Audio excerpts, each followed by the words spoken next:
प्यारे बच्चों, आप सबका स्वागत है आज की कक्षा में। आज हम प्रारंभ कर रहे हैं विचित्रः साक्षी।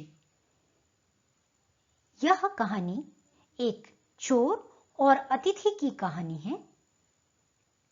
इस कहानी के मूल लेखक बंकिम चंद्र चटर्जी हैं। यह बंगाली भाषा के साहित्य से ली गई है, जिसे ओम प्रकाश ठक्कर ने बहुत सुंदर शब्दों में वर्णित किया है। आइए देखते हैं बच्चों इस कहानी का सार।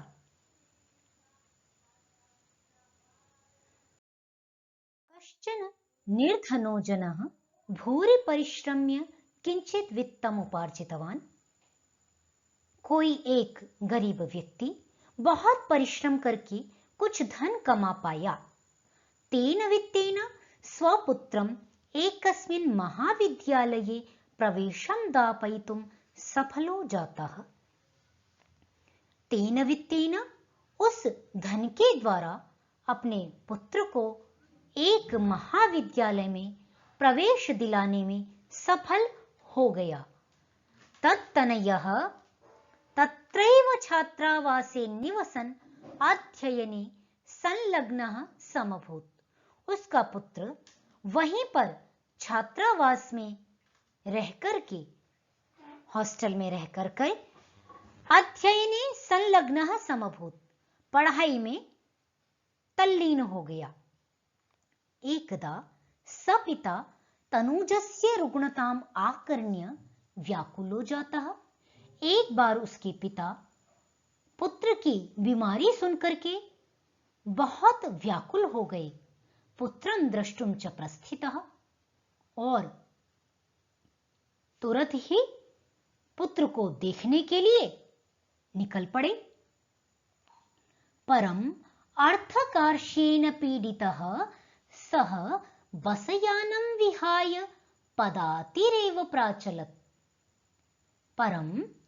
परंतु अर्थ की कमी के कारण, अर्थात गरीबी से मारा हुआ वह जो गरीब व्यक्ति था, वह बस को छोड़ करके पैदल ही, पदातिः एव, पैदल ही प्राचलत, दीर्घ संधि है यहाँ पे बच्चों, प्र अचलत प्राचलत, पैदल ही निकल पड़ा।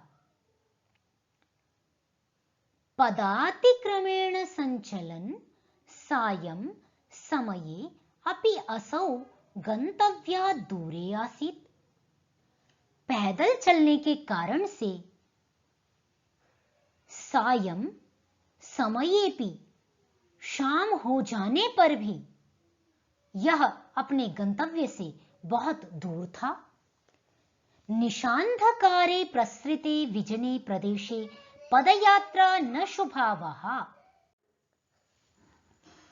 रात्रि का अंधकार फैल जाने पर सुनसान जगह पर पैदल यात्रा नहीं करनी चाहिए।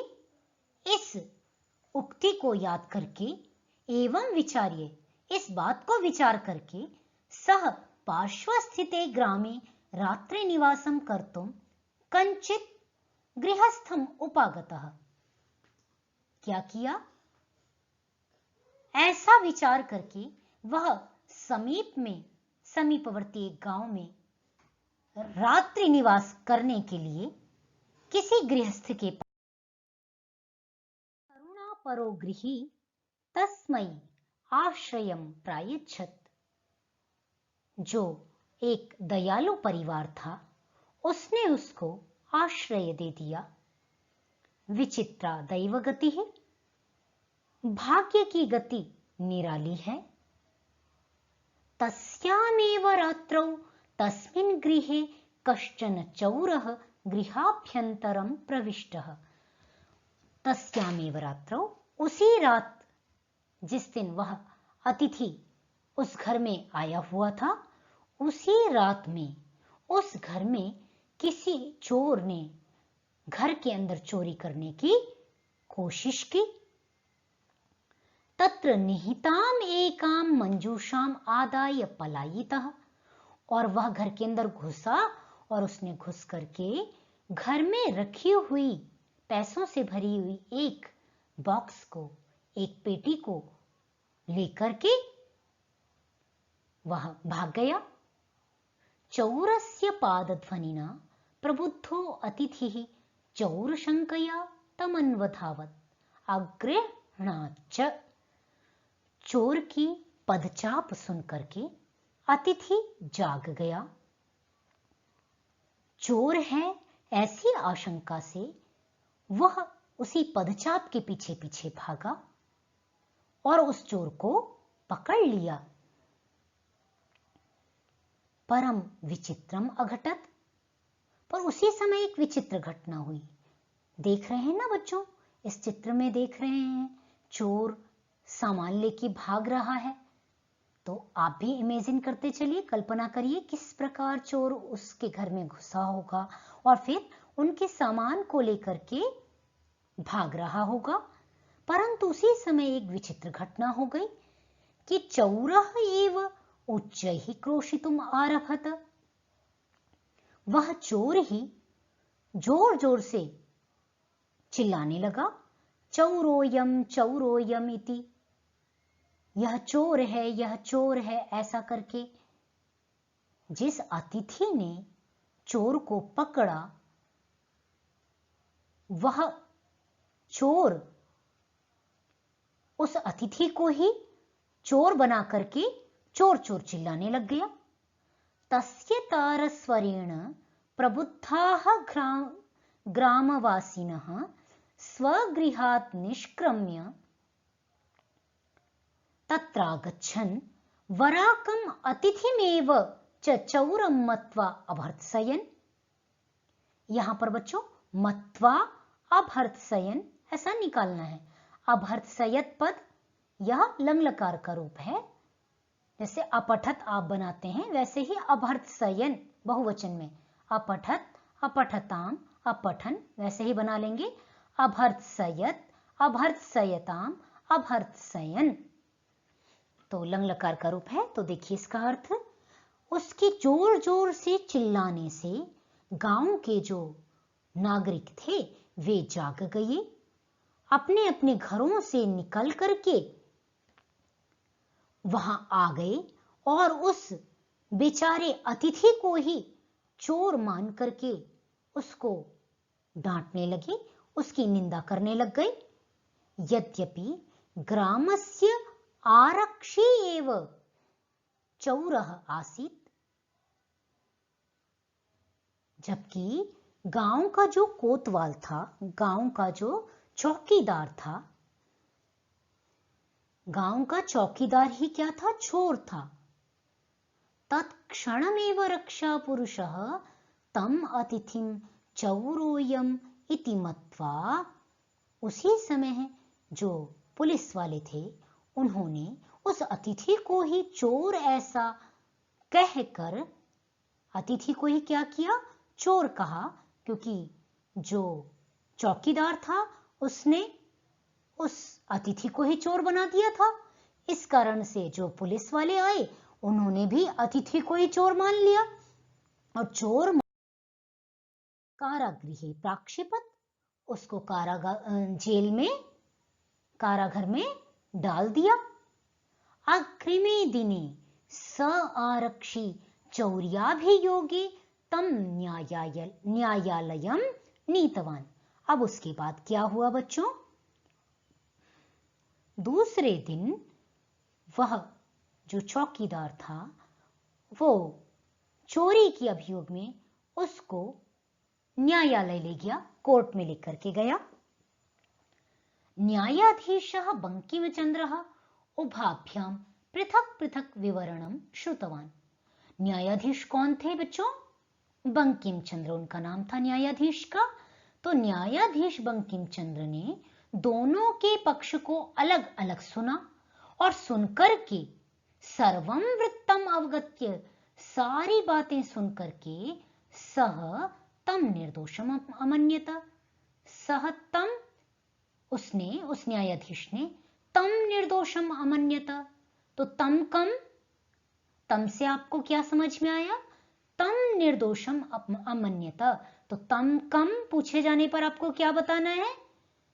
तम अतिथिम, उस अतिथि को निर्दोष माना। आरक्षिणम च दोषभाजनम, और जो वो चौकीदार था उसको दोष का भागी माना। किंतु प्रमाणाभावात् स निर्णय तुम ना शक्नोत, किंतु प्रमाण के अभाव में, कोई सबूत नहीं है ऐसा देख करके जो न्यायाधीश थे वो निर्णय देने में समर्थ ही नहीं हो पाए। ततः असौ तौ अग्रिमे दिने उपस्थातुम आविष्टवान। तब क्या हुआ?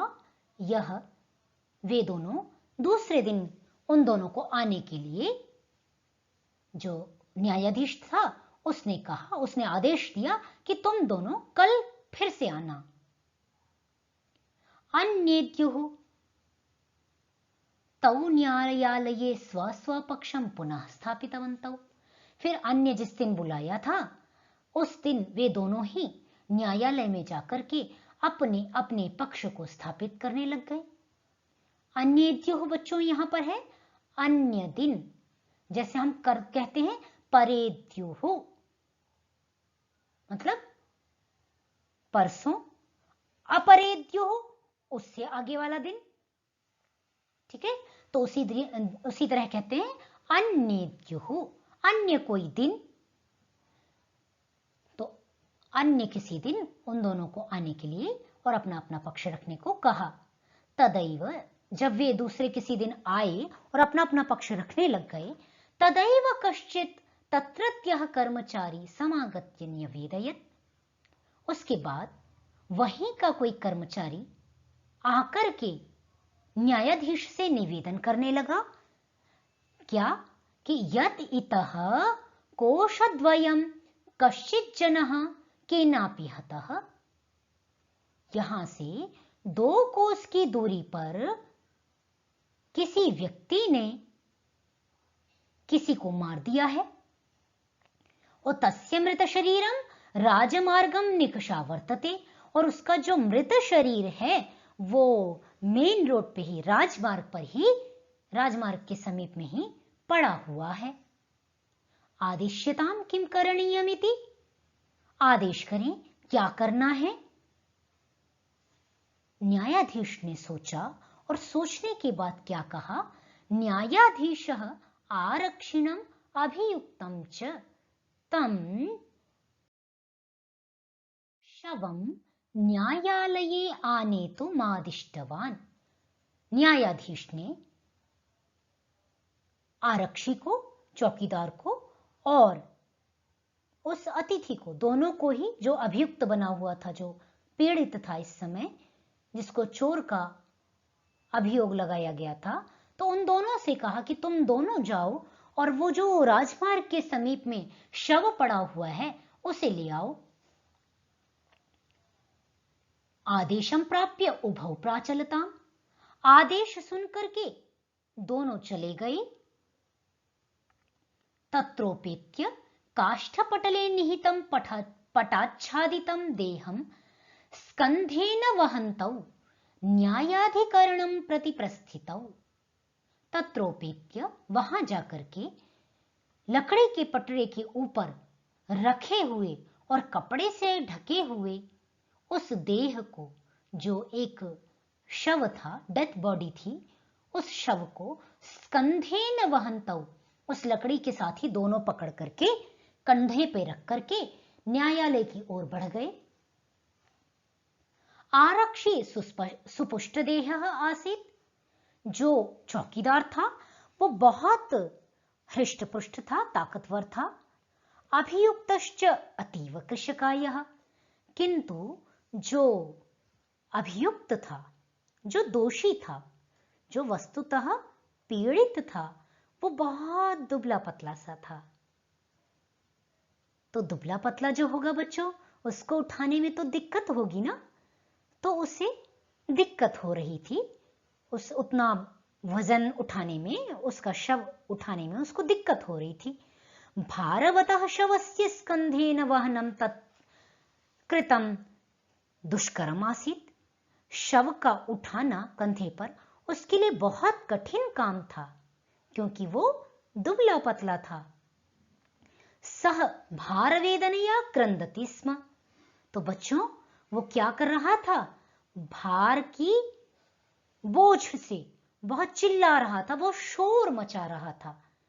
तस्य क्रंदनम निशम्य मुदितः आरक्षी तमुवाच। उसके रोने को सुन करके, उसके चिल्लाने को, शोर करने को सुन करके, वो जो आरक्षी था, जो चौकीदार था, वो खूब खुश हुआ मन में, और खुश होकर के उससे बोल रहा है, रे दुष्ट, तस्मिन् दिने त्वयाहं चोरिताया मंजूषायाः ग्रहणात् वारितः। अरे दुष्ट, उस दिन तुमने मुझे वो चोरी किया हुआ बॉक्स नहीं लेने दिया था ना? अतः निज कृत्यस्य फलं भुंक्ष्व। अब क्या है, तुम अपने किए हुए का फल भोगो। जो तुमने गलती की है, तुमने मुझे वो लेने नहीं दिया, इस कारण से जैसी करनी वैसी भरनी। जो तुमने किया, तुमने मुझे बॉक्स नहीं लेने दिया, तो अब इस बॉडी का शव उठा, बॉडी को कंधे पे ढो।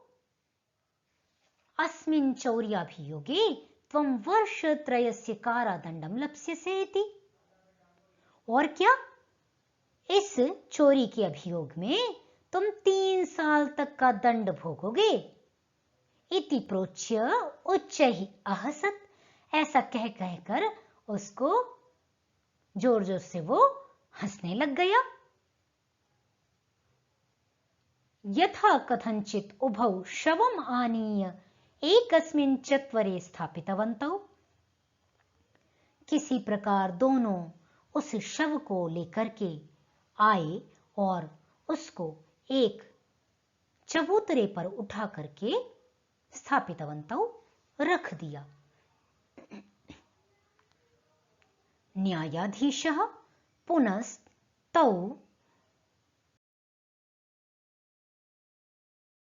घटनायाः विषये वक्तुमादिष्टौ। अब न्यायाधीश ने पुनः दोनों से घटना को सुनाने को कहा।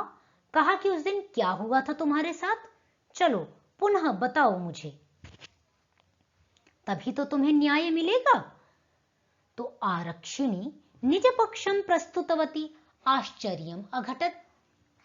आरक्षिणी जो चौकीदार था, वो अपना जब पक्ष रख रहा था, प्रस्तुत करते समय एक आश्चर्यजनक घटना घटी। क्या हुआ? सह शवः प्रावारकम अपसार्य। वह जो शव था, वो अपना कपड़ा हटा करके न्यायाधीश को नमस्कार करके कहने लगा, मान्यवर, एतेन आरक्षिणा अध्वनि यदुक्तम तद्वर्णयामि। हे मान्यवर, इस चौकीदार ने रास्ते में जो कुछ कहा वह मैं आपको बता देता हूं। त्वयाहं चोरितायाः मंजूषायाः ग्रहणात् वारितः, अतः निज कृत्यस्य फलं भुंक्ष्व। इसने मुझे कहा कि तुमने मुझे उस दिन चोरी नहीं करने दी। चोरी का वो जो बॉक्स मैंने लिया था, वो तुमने वापस करवा दिया, मुझे रोक दिया वो लेने से। तो इसलिए अपनी करनी का तुम फल भोगो।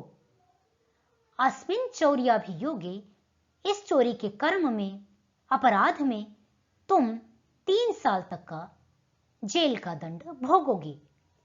लप्स्यते, बच्चों यहां पर लभते धातु का बना है। लभते माने प्राप्त करता है, लप्स्यते माने प्राप्त करोगे, पाओगे, ऐसा अर्थ है। तो यहां पर लप्स्यसे मध्यम पुरुष का एक वचन लृट लकार में बन गया है। न्यायाधीशः आरक्षिणे कारादंडमादिश्य तम जनम ससम्मानम उक्तवान। न्यायाधीश ने चौकीदार को जेल का दंड देकर के, कारागृह का दंड दिया, और उसको देकर के, दंड देकर के, तम जनम, कम जनम, तम अतिथिम ससम्मानम उक्तवान, ससम्मानम मुक्तवान, उस जो व्यक्ति था उसको सम्मान सहित मुक्त कर दिया, छोड़ दिया। अतएव उच्यते, इसीलिए कहा जाता है दुष्कराण्यपि कर्माणि मति वैभवशालिनः नीतिं युक्तिं समालंब्य लीलयैव प्रकुर्वते। दुष्कर होने पर भी, कर्मों के ऐसे कठिन काम, बहुत कठिन काम भी हों, परंतु मति वैभवशालिनः, पहले पद कौन सा लगा लेंगे आप? मति वैभवशालिनः दुष्कराणि कर्माणि अपि नीतिं युक्तिं समालंब्य लीलया इव प्रकुर्वते। क्या अर्थ हुआ बच्चों इसका? मति वैभवशालिनः, जो बुद्धि से संपन्न लोग होते हैं, वे कठिन से कठिन कामों को भी बहुत नीतिपूर्वक और बहुत युक्तिपूर्वक, माने नीति और युक्ति का सहारा लेकर हंसते खेलते चुटकियों में उस समस्या को, उस कठिन काम को सुलझा लेते हैं। तो इस प्रकार सज्जन व्यक्ति को न्याय मिला और जो दुष्ट व्यक्ति था उसको दंड मिला। तुला की तराजू में दोनों अपने अपने कर्मों के अनुसार फल पा गए। तो बच्चों, पहले के न्यायाधीश किस प्रकार करके बहुत सावधानी से, बहुत नीति का आश्रय लेकर के, बहुत सारी युक्तियों का आश्रय लेकर के न्याय व्यवस्था को प्रतिपादित करते थे। तो बच्चों, इस लेसन से हमें क्या शिक्षा मिलती है? कि सभी को सन्मार्ग में प्रवृत्त होना चाहिए, अन्यथा कोई न कोई विचित्र साक्षी होगा जो गलत कर्म का दंड आपको अवश्य दिलवाएगा। इस कारण से कभी भी गलत काम में प्रवृत्त नहीं होना है, और जो व्यक्ति प्रवृत्त है उसको उसके कर्म का फल तो अवश्य मिलेगा। इसलिए हम सभी को एक अच्छा व्यक्ति, अच्छा नागरिक बनना है। यह इस गरीब व्यक्ति की, अतिथि व्यक्ति की घटना से हमें शिक्षा मिलती है। तो आओ बच्चों, इस श्लोक को एक बार हम वाचन कर लें और उसके पश्चात हम अभ्यास की ओर बढ़ेंगे। दुष्कराण्यपि कर्माणि मति वैभवशालिनः नीतिं युक्तिं समालंब्य लीलयैव प्रकुर्वते। अस्तु, अब हम सभी अभ्यास की ओर बढ़ते हैं। पहला अभ्यास, पहला प्रश्न है, एक पदेन उत्तरत। एक पद में उत्तर दीजिए। कीदृशे प्रदेशे पदयात्रा न सुखावह। किस प्रकार के प्रदेश में पैदल यात्रा नहीं करनी चाहिए? तो ऊपर उत्तर आया था बच्चों, विजने प्रदेशे, सुनसान जगह में। अतिथि ही केन प्रबुद्धः। अतिथि किससे जाग गया? चोर की पादध्वनिना, पदचाप से जाग गया। कृषकायः कः आसीत्? अभियुक्तः कृषकायः आसीत्। जिसको दोषी बना दिया था वो कृषकाय था। न्यायाधीशः कस्मै कारागार दंडमादिष्टवान्। न्यायाधीश ने किसको कारागार का दंड दिया? आरक्षिणम्, जो चौकीदार था उसको दंड दिया।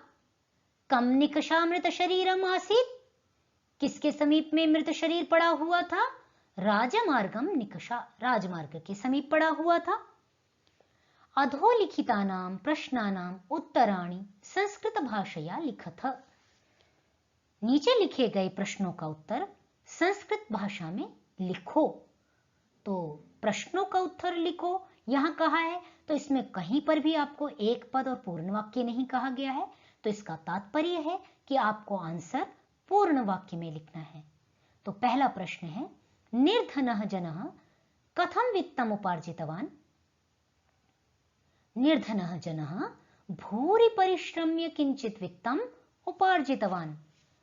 जनः किमर्थं पदातिः गच्छति? वो व्यक्ति क्यों पैदल जा रहा था? जनः अर्थकार्ष्यर्थं पदातिः गच्छति स्म। जो व्यक्ति था वो गरीबी के कारण से पैदल जा रहा था। प्रसृते निशांधकारे स किम अचिंतयत्? रात्रि का अंधकार फैल जाने पर उसने क्या सोचा? प्रसृते निशांधकारे विजने प्रदेशे पदयात्रा न शुभावः इति अचिंतयत्। रात्रि का अंधकार फैल जाने पर सुनसान प्रदेश में यह पदयात्रा, पैदल यात्रा नहीं कल्याणकर है, ऐसा उसने सोचा। वस्तुतः चौरः कः आसीत्? रियल में चोर कौन था बच्चों? तो आपको पता है, आरक्षी एव वस्तुतः चौरः आसीत्। जनस्य क्रंदनं निशम्य आरक्षी किमुक्तवान्? व्यक्ति का रोना चिल्लाना सुनकर के, शोर सुनकर के चौकीदार ने क्या कहा?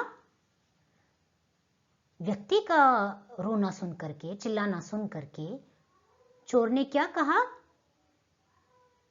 कि तुमने मुझे वह पेटी नहीं लेने दी, इस कारण से अब तुम उसका फल भोगो। मति वैभवशालिनः दुष्कराणि कार्याणि कथम साधयन्ति? बुद्धि संपन्न लोग कठिन कार्यों को कैसे सिद्ध करते हैं? तो मति वैभवशालिनः नीतिं युक्तिं समालंब्य दुष्कराणि कार्याणि साधयन्ति। बुद्धि संपन्न लोग नीति का सहारा लेकर के और युक्ति का सहारा लेकर के कठिन कार्यों को साध लेते हैं। नेक्स्ट प्रश्न है, रेखांकित पदमाधृत्य प्रश्न निर्माणं कुरुत। नीचे रेखांकित प्रश्नों को आधार बना करके, जिन पदों में अंडरलाइन की गई है उन्हें आधार बना करके प्रश्न निर्माण करें। पुत्रं द्रष्टुम सह प्रस्थितः, तो कम द्रष्टुम सह प्रस्थितः। दूसरा, करुणा परो गृही तस्मै आश्रयं प्रायच्छत्, तो तस्मै करुणा परो गृही कस्मै आश्रयं प्रायच्छत्। करुणा दयालु जो परिवार था उसने उसको आश्रय दे दिया, तो किसको दिया? तो उसको दिया।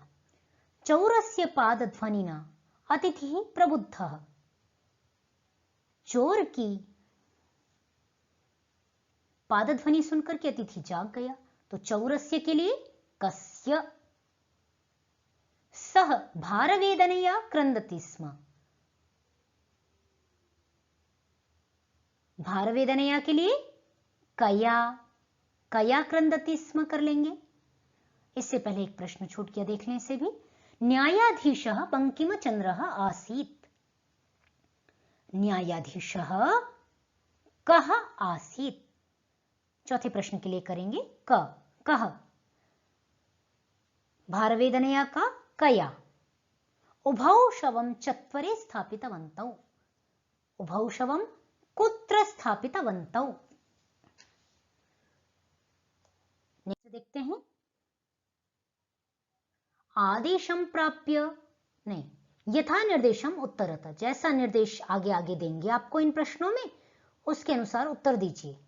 प्रश्न संख्या क, आदेशं प्राप्य उभौ अचलताम, आदेश को प्राप्त करके दोनों चल पड़े। अत्र किम कर्तृपदम, इसमें से बच्चों कर्ता पद आपको छांटना है। तो दोनों चल पड़े, तो दोनों यहां पर क्या है? कर्ता पद है, उभौ।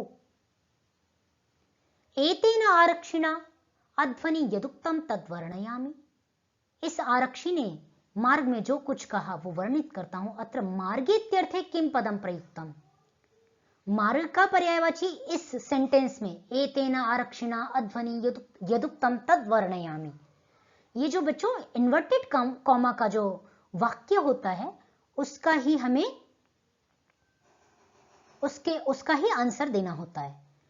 तो यहां पर मार्ग का पर्यायवाची अध्वनि शब्द प्रयोग किया गया है। ठीक है, तो नेक्स्ट देखें, करुणापरः गृही तस्मै आश्रयं प्रायच्छत्, अत्र तस्मै इति सर्वनामपदं कस्मै प्रयुक्तम। जैसा मैं अभी आपको बता भी रही थी, तम, तम, कम, तो यहां भी वैसे ही समझना है आपको। करुणापरो गृही तस्मै, तस्मै कस्मै, जनाय, उस व्यक्ति के लिए प्रयोग किया गया है। ततोऽसौ तौ अग्रिमे दिने उपस्थातुम् आदिष्टवान्, अस्मिन् वाक्ये किम क्रियापदम, इसमें कौन सा क्रियापद है इस वाक्य में, ततोऽसौ से लेकर के आदिष्टवान तक, तो आदिष्टवान क्रियापद है। दुष्कराण्यपि कर्माणि मतिवैभवशालिनः, अत्र विशेष्य पदम किम, यहां पर विशेष्य पद क्या है, दुष्कराण्यपि कर्माणि मतिवैभवशालिनः, तो यहां पे बच्चों कर्माणि, विशेष्य विशेषण कहां है, दुष्कराणि कर्माणि, तो विशेषण हो गया कठिन, और काम क्या हो गया, विशेष्य। काम कैसा है, कठिन काम है, तो यहां पर काम की विशेषता बताई जा रही है, इस कारण से कर्माणि यहां पर विशेष्य हो गया, दुष्कर कर्म हो गया। नेक्स्ट देखते हैं, 5वां प्रश्न है, संधि विच्छेदम च कुरुत, संधि और संधि विच्छेद करें। जैसे पदातिरेव, तो पदाति ही एव, पदातिरेव विसर्ग संधि है, यह जो विसर्ग है वो रेफ में कन्वर्ट हो गया, पदातिरेव मिला करके। निशांधकारे, निशा अंधकारे, आ और आ मिला लिया, आ और आ मिला लिया तो बन गया निशांधकारे।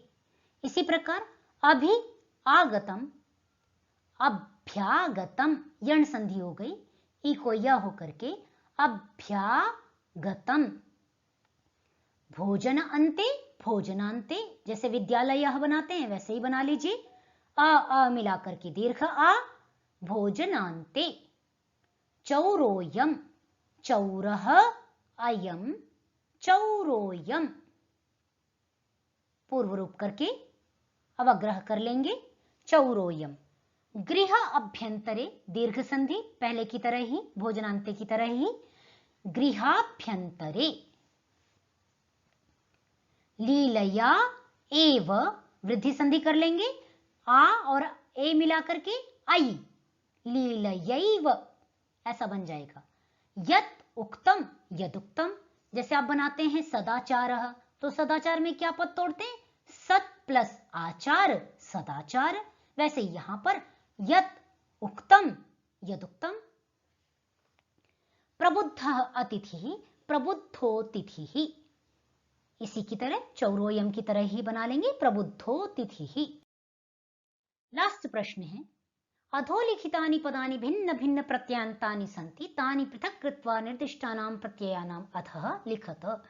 नीचे दिए गए भिन्न भिन्न प्रत्ययांत पद रखे गए हैं, उनको पृथक पृथक चुन करके निर्दिष्ट प्रत्यय के नीचे उनको लिख दीजिए। जैसे परिश्रम्य को ल्यप के नीचे लिखा, परिश्रम ल्यप परिश्रम्य। उपार्जितवान को उपार्जितवतु उपार्जितवान। इसी प्रकार दापयितुम, तुमुन प्रत्यय है तो दापि तुमुन दापयितुम। प्रस्थितः, त प्रत्ययांत है तो प्रस्थाक्त प्रस्थितः। द्रष्टुम, तुमुन प्रत्ययांत हो गया तो तुमुन में देखेंगे दृश तुमुन द्रष्टुम। इसी प्रकार विहाय ल्य प्रत्ययांत है, स्पष्ट हो रहा होगा, परिश्रम्य लास्ट में य आ रहा है। इसी प्रकार विहाय य आ रहा है, इसी प्रकार आदाय, तो ये ल्य प्रत्यय वाले शब्द हैं बच्चों, तो उनको एक साथ रख लेंगे, विहाल्यप विहाय, आदाल्यप आदाय। इसी प्रकार समागत्य, सम आगम ल्यप समागत्य। ताके छांट लेते हैं, जैसे प्रस्थितः हमने किया, तो इसी प्रकार प्रवृष्टः, इसी प्रकार नियुक्तः, मुदितः, ये एक जैसे सारे, नियुक्तः, मुदितः, गतः, खादितः, हसितः, पठितः, एक जैसे शब्द ये सारे त प्रत्ययांत हो जाएंगे। आगे की भी किसी पाठ में आए होंगे तो आप इसी प्रकार उनका भी अभ्यास कर लेंगे। प्रस्थाक्ता प्रस्थितः, प्रविष्ट प्रविष्टः, नियुक्त नियुक्तः, मुक्त मुक्तः। उपार्जितवतु उपार्जितवान, तवतु के साथ हमने बनाए उपार्जितवान। पृच्छ तवतु पृष्ठवान, वान वान करके आएंगे। अब देखो नीतवान, नी तवतु नीतवान। इसी प्रकार आदिष्टवान, आदिश तवतु आदिष्टवान। तो बच्चों इसी तरह सारे प्रत्ययों को जहां भी पूरी पाठ में आपके जितने भी पाठ हैं सब में जहां भी प्रत्यय आए उनको इसी प्रकार तोड़ने का अभ्यास प्रारंभ कर दीजिए। दापयितुम दापितुमुन दापयितुम, दृष्टुमुन द्रष्टुम, निर्णीतुमुन निर्णेतुम। यहां पे बच्चों नी कोणा णत्व होकर के निर्णेतुम ऐसा बन जाता है, ए भी हो जाता है उसको गुण होकर के। तो आपको नी धातु यहां पर अलग करनी होगी, इसका ध्यान रखेंगे। सप्तम प्रश्न है अधोलिखितानि वाक्यानि बहुवचने परिवर्तयत। जैसे सह बसयानम विहाय पदातिरेव गंतुम निश्चयं कृतवान। तो यहां पर कृतवान को ते बसयानम विहाय पदातिरेव गंतुम निश्चयं कृतवन्तः ऐसा करेंगे। चौरः ग्रामे नियुक्तः राजपुरुषः आसीत्। तो क्या करोगे बहुवचन में? चौराः ग्रामे नियुक्ताः राजपुरुषाः आसन्। इसी प्रकार कश्चन चौरः गृहाभ्यन्तरं प्रविष्टः। तो कश्चन का बहुवचन कर लो, केचन चौराः गृहाभ्यन्तरं प्रविष्टाः। बहुवचन क्रिया के अनुसार कर्ता के अनुसार क्रिया कर लो तो प्रविष्टाः। इसी प्रकार अन्येद्युः तौ न्यायालये स्वं स्वं पक्षम उपस्थापितवन्तौ। अन्येद्युः किसी अन्य दिन, ते बहुवचन में सह तौ ते बना लिया, ते न्यायालये स्व स्व पक्षम स्थापितवन्तः बना लेंगे।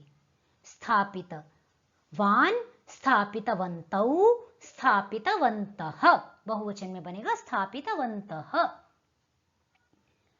क्वेश्चन नंबर दूसरा देखेंगे।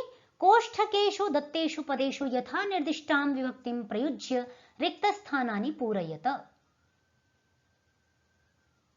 निष्क्रम्य बहिरगच्छत्, सः निष्क्रम्य बहिरगच्छत्। गृहस्थ आश्रयं प्रायच्छत्।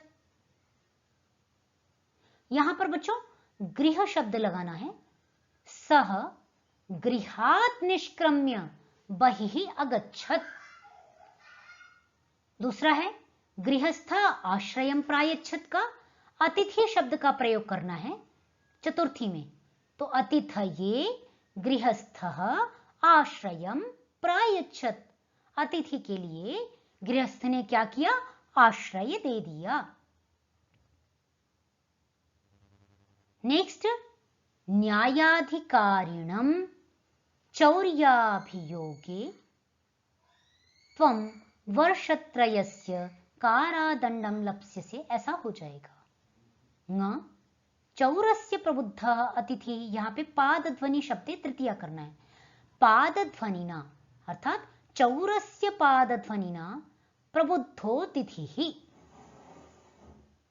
तो बच्चों यह आज का लेसन था। यह गृह कार्य है।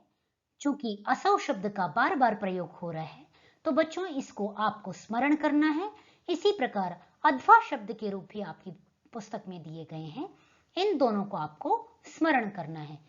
अदस शब्द का ये पुल्लिंग का रूप है। अदस शब्द का अर्थ होता है यह।